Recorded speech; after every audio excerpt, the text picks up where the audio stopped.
paid 10 naira. I said, I have the receipt. And when I came back, I saw the receipt. He ordered that my payment should be released to me. I didn't pay a dime thereafter. By the following year, I got a scholarship.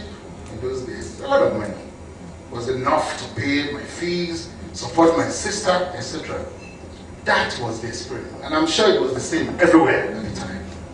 Food was something else in the cafeteria.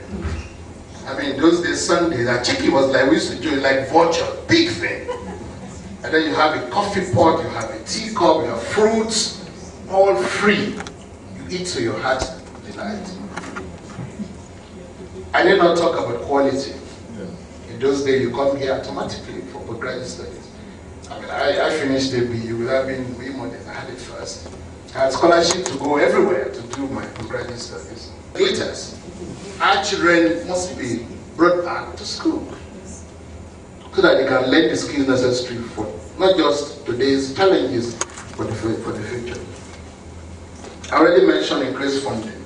That's important for us to meet the MDGs and even Vision 2020. But more importantly, there's a need for a paradigm shift, not just in policy making, but in implementation. We are advocating an outcome-based approach.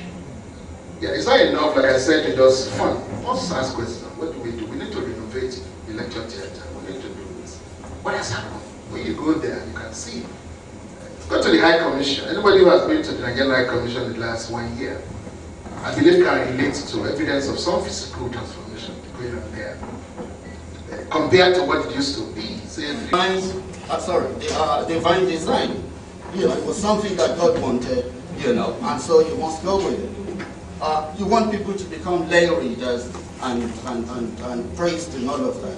Who can get people to toe the line? But that's not to blame anybody or blame the colonial masters. That was the reality of their own situation. They wanted people that would do that so they can milk as much as possible. The crisis is that we have inherited the realities of our colonial masters and made them into ours. We've clung on to that notion of education has to be, with due respect, my friend Leke, it has to be about qualification. It has to be about labels. It has to be about certificates. But that is not the case. Those of us here know that, you know, I mean, in the university where I teach, my dean doesn't have a doctorate. Yes. For years,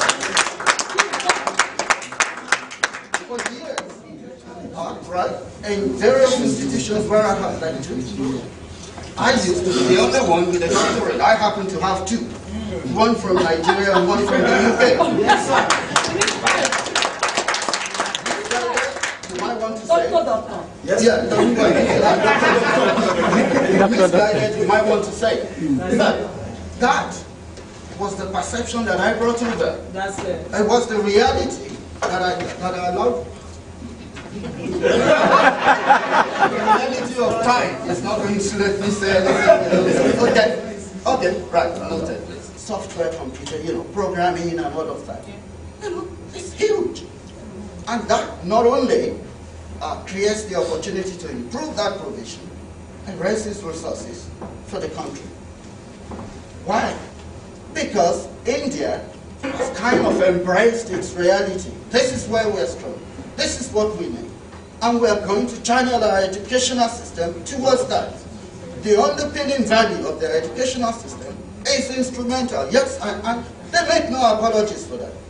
We use what we have to get what we need. Yes. How many specialist oil and gas related training institutes have we got in Nigeria?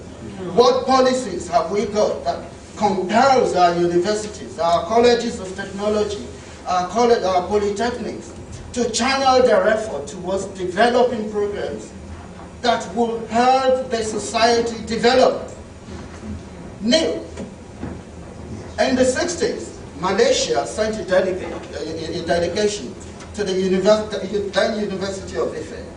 What was their goal? Learn how to cultivate and utilize palm oil, palm. 2 weeks. And if you didn't do it, there were sanctions. Now, I nearly swore. It's a joke. So, let today not be a talking shop. Take one small action yourself. Yourself. Yourself. Be that change you want to be. Thank you.